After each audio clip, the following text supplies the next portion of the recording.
او رو تعقیب میکنه بدلو. باز هم در محوطه جریمه. حالا فرصت برای بازیکنان پرسپولیس توی دروازه گل اول بازی توسط سید صالحی، بهترین گلزن پرسپولیس به ثمر میرسه و پرسپولیس رو جلو میاندازه.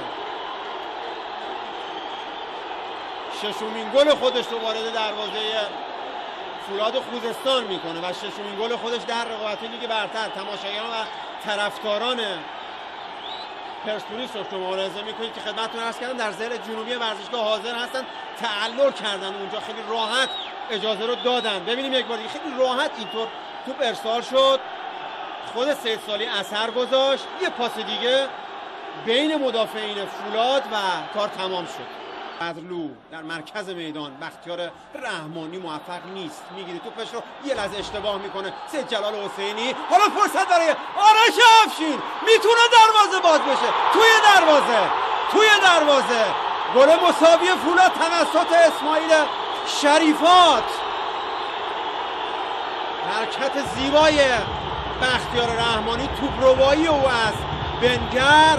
سید صالحی رو یاخین، اما ضربه برق‌آسای محمد نوری کاپیتان پرسپولیس به تیر عمودی برخورد کرد. کاری از دست سوشا مکانی هم انصافا بر نمی اومد. یک بار دیگه ببینیم، عالی زد ضربش رو، ببینید چقدر قشنگ، سهمگین و برق‌آسا.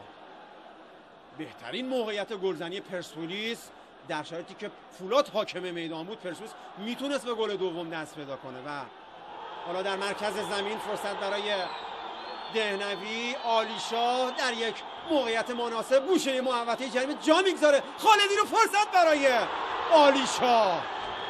سوشا مکانی از دروازه خارج میشه و راه توپ رو میبنده. یک موقعیت دیگر گلزنی برای پرسپولیس که از دست رفت. عالیشاه جا گذاشت در سمت راست. ساسان انصاری کوتاه برای بختیار رحمانی. حالا در محوطه جریمه ساسان انصاری، یک توپ به دهانه دروازه، میتونه دروازه باز بشه. توی دروازه آرش افشین گل دوم فولاد رو وارد دروازه پرسپولیس تهران میکنه. فولاد 2 پرسپولیس 1 در دقیقه 89 مسابقه.